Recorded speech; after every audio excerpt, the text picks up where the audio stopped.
എന്റെ പ്രിയ സുഹൃത്തുക്കളെ, നിങ്ങൾ സ്കിപ്പ് ചെയ്യരുത്.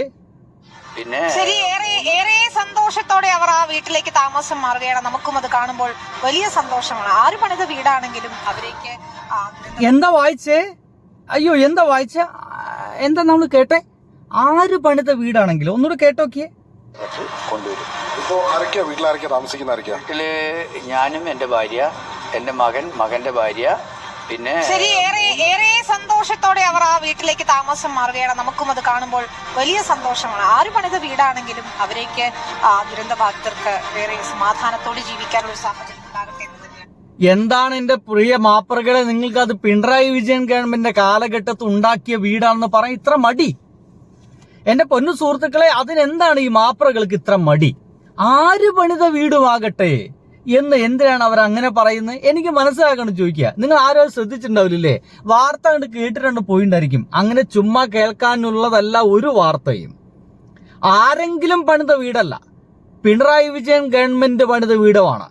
ഒരുപക്ഷെ കേരള ചരിത്രത്തിൽ ആദ്യമായിട്ടാണ് അങ്ങനത്തെ ഒരു സങ്കല്പം പോലും മുന്നോട്ട് വയ്ക്കുന്നത്. ടൗൺഷിപ്പ് എന്ന് പറയുന്ന സങ്കല്പം.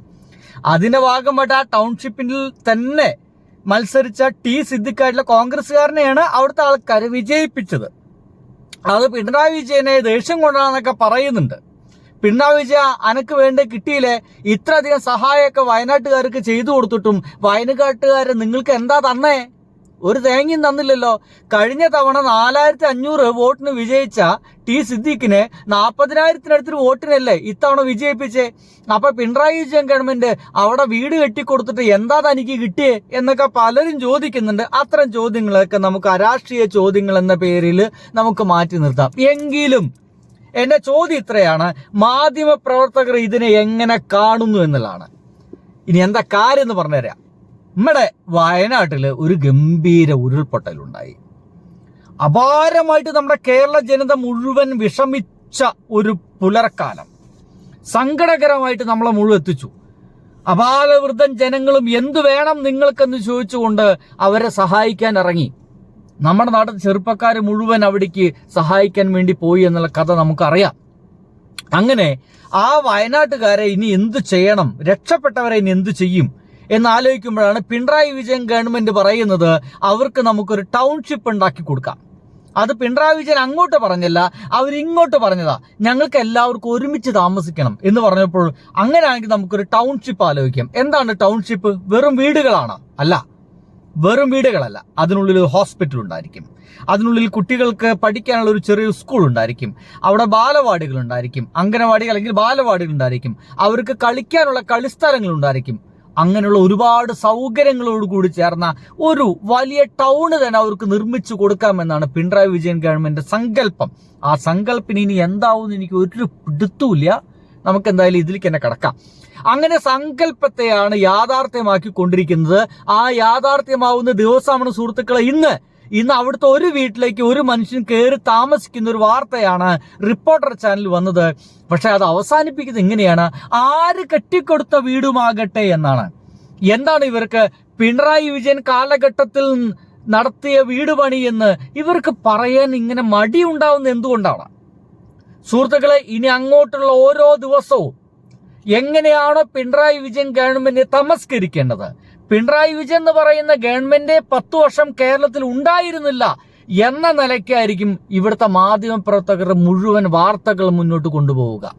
ഒരു സംശയവും വേണ്ട. അപ്പോൾ നിരന്തരം ഇത്തരം ആളുകളെ നമ്മൾ ഓർമ്മിപ്പിച്ചു നോക്കൂ, അത് വെറുതെ ഉണ്ടായ വീടല്ല, ഒരു മനുഷ്യന്റെ ഇച്ഛാശക്തിയിലുണ്ടായ വീടാണ്. ആ മനുഷ്യന്റെ പേര് പിണറായി വിജയൻ ഗവൺമെന്റ് എന്നാണ്. ആ പിണറായി വിജയനും പിണറായി വിജയൻ ഗവൺമെന്റുമാണ് അങ്ങനെ ഒരു വീട് കെട്ടിക്കൊടുത്തത്. അതിന്റെ ആ ഒരു വീട്ടിനുള്ളിലേക്ക് ഇന്ന് ഒരാൾ കയറി താമസിക്കുകയാണ്. ഇന്ന് ഏറെ സന്തോഷിക്കുന്നുണ്ടായിരിക്കുക ഇന്ന് പ്രതിപക്ഷ നേതാവായിരിക്കുന്ന ആ പിണറായി വിജയനും ഒപ്പം അവിടെയുള്ള സഖാക്കളൊക്കെ തന്നെ ആയിരിക്കും. ഒരു സംശയവും വേണ്ട. ഇനി ചില ആൾക്കാർ ചോദിക്കും, ഇത് സഖാക്കൾ കെട്ടിക്കൊടുത്ത വീടല്ലല്ലോ. അല്ല എന്ന് തന്നെ വെച്ചോളൂ, അല്ല എന്ന് വെച്ചോളൂ. അല്ല എന്നുള്ളൊരു പറയാൻ കാരണങ്ങളൊക്കെ വേറെയുണ്ട്. ഇവിടെ ഡിവൈഎഫ്ഐ സഖാക്കളൊക്കെ അത്യാവശ്യം തുക 20 കോടിയോളം രൂപയാണ് ആക്രി പെറുക്കിയും മറ്റും കൊടുത്തിട്ടുള്ളത് കേട്ടോ. 20-200 സംതിങ് ലൈക്ക്. എന്തായാലും അതവിടെ കിടക്കുന്നുണ്ട്. ഈ കോൺഗ്രസ്സുകാർ വീട് വെച്ച് കൊടുക്കാന്നൊക്കെ പറഞ്ഞിട്ട് അതെന്തായി നമുക്കറിയാവോ? ഒരു പിടുത്തൂല. അധികാരത്തിൽ കയറിയ ഇവിടെയുള്ള മാപ്രകളൊക്കെ ഇനി ആ ചോദ്യം ആവർത്തിക്കും എന്നുകൂടി എൻ്റെ ഒരു സംശയമാണ്. ഏതാ ചോദ്യം? ഈ VD സതീശൻ അടക്കമുള്ള ആളുകളോട് ഇനി ചോദിക്കേണ്ടത്, വയനാട് വീടുകൾ എന്താക്കുന്ന, എന്തെങ്കിലും ചെയ്യുമോ? നിങ്ങൾ അന്ന് പിരിച്ചു കൊടുക്കാന്ന് പറഞ്ഞാൽ വീട് നിങ്ങൾ കെട്ടിക്കൊടുക്കുമോ എന്നുള്ള ചോദ്യം ഏതെങ്കിലും മാധ്യമപ്രവർത്തകർ ഇനി ആവർത്തിക്കുമെന്നുള്ളത് എനിക്ക് സംശയമാണ്. നമ്മളത് കേൾക്കേണ്ടി വരില്ല. എന്തായാലും വാർത്ത കാണണം നിങ്ങൾ, അല്ലെങ്കിൽ ശരിയാവൂല. താമസിക്കാനായി ആദ്യ കുടുംബം നാളെ എത്തുകയാണ്. ചുരമല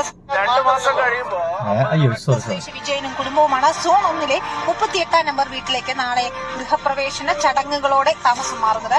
വീടിന്റെ താക്കോൽ അധികൃതരിൽ നിന്ന് കുടുംബം ഏറ്റുവാങ്ങിക്കഴിഞ്ഞു. ദീപക് മോഹൻ അവിടെ നിന്ന് തയ്യാറാക്കിയ റിപ്പോർട്ടാണ്. ആ ദീപക് മോഹന്റെ ഒരു റിപ്പോർട്ടാണ് കേട്ടോ, കേൾക്കൂ. സർക്കാർ നിർമ്മിക്കുന്ന കൽപ്പറ്റ എൽസ്റ്റൺ എസ്റ്റേറ്റ് ഒറ്റ മിനിറ്റ്. മാറുന്നത്. വീടിന്റെ താക്കോൽ അധികൃതരിൽ നിന്ന് കുടുംബം ഏറ്റുവാങ്ങിക്കഴിഞ്ഞു. ദീപക് മോഹൻ അവിടെ നിന്ന് തയ്യാറാക്കിയ റിപ്പോർട്ടാണ്. ഉരുൾപൊട്ടൽ ദുരന്തബാധിതർക്കായി സർക്കാർ നിർമ്മിക്കുന്ന കൽപ്പറ്റ എൽസ്റ്റൺ എസ്റ്റേറ്റിലെ ടൗൺഷിപ്പിൽ ആദ്യ കുടുംബം താമസത്തിനൊരുങ്ങുകയാണ്. നമുക്കറിയാം, അവിടെയും ഒരു പ്രശ്നമുണ്ടല്ലോ സുഹൃത്തെ. ആ ദുരന്തബാധിതർക്കായി പിണറായി വിജയൻ സർക്കാരിന്റെ കാലഘട്ടത്തിൽ തുടങ്ങിയതാ എന്ന രീതിയിലല്ലേ വാർത്ത വേണ്ടേ? സർക്കാർ നിർമ്മിക്കുക എന്ന് പറയുമ്പോൾ ഇപ്പോഴത്തെ സർക്കാരിന്റെ ക്രെഡിറ്റിലേക്കല്ലേ അത് പോവുക? അല്ല സുഹൃത്തുക്കളെ, എന്താ ഇവരിങ്ങനെ വാർത്ത വായിക്കുന്നത്? എനിക്ക് മനസ്സിലാവുന്നില്ലടോ.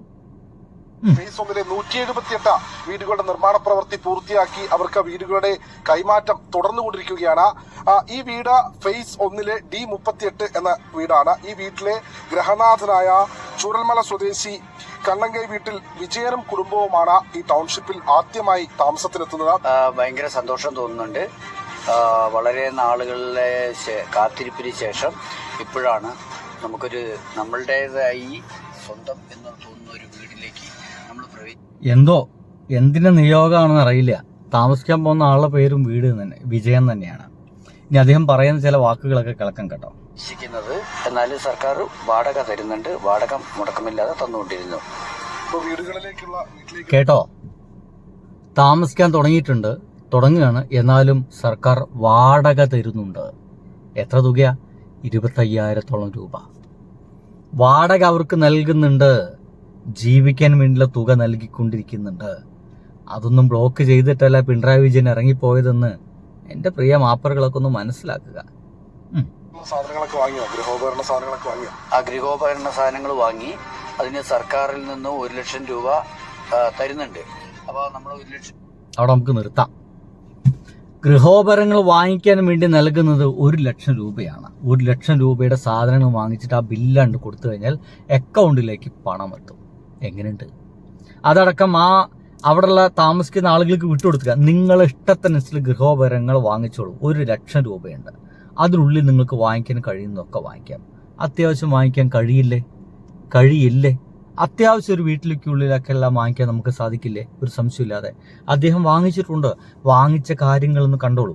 രൂപയുടെ സാധനം വാങ്ങിച്ച് അതിന്റെ GST ബില്ല് കൊടുത്തു കഴിയുമ്പോഴത്തേക്കും 4 ദിവസം കൊണ്ട് അവർ നമ്മളെ ബാങ്ക് അക്കൗണ്ടിലേക്ക് പൈസ ഡൈവേർട്ട് ചെയ്യാം. പിന്നെ ഇവിടെ ഒരു സെറ്റി വാങ്ങിച്ചു, ഒരു ടീപ്പോയി വാങ്ങിച്ചു, അപ്പുറത്തൊരു കട്ടിൽ വാങ്ങിച്ചു, ഒരു ബെഡ്, 2 ബെഡ് വാങ്ങിച്ചു, അതുപോലെ ഒരു ഫ്രിഡ്ജും വാങ്ങിച്ചു. ഇനി വാങ്ങിച്ച സാധനങ്ങൾ ഇപ്പോൾ അല്പസമയത്തിനകം ഇങ്ങോട്ട് വരും. എങ്ങനെയുണ്ട്? ഇതെല്ലാം വെറുതെ ഉണ്ടായതല്ല സുഹൃത്തുക്കളെ.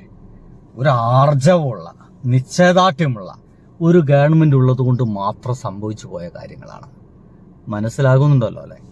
ഈ വാർത്തയിൽ ഒരു സ്ഥലത്ത് പോലും പിണറായി വിജയൻ എന്ന് പറയുന്ന ഒരു പേര് പറഞ്ഞിട്ടില്ല. LDF ഗവൺമെന്റ് എന്ന് പറഞ്ഞിട്ടില്ല. അത് മനഃപൂർവ്വമാണ്. തമസ്കരിക്കപ്പെടാൻ പോകുന്നു ഒരു നല്ല ഗവൺമെന്റ്. അത്രമേ ഞാൻ പറയുന്നുള്ളൂ. ബൈ. കഴിയുമെങ്കിൽ ഷെയർ ചെയ്യണമെന്ന് ആവശ്യപ്പെടുന്നു. കഴിയുമെങ്കിൽ ബൈ.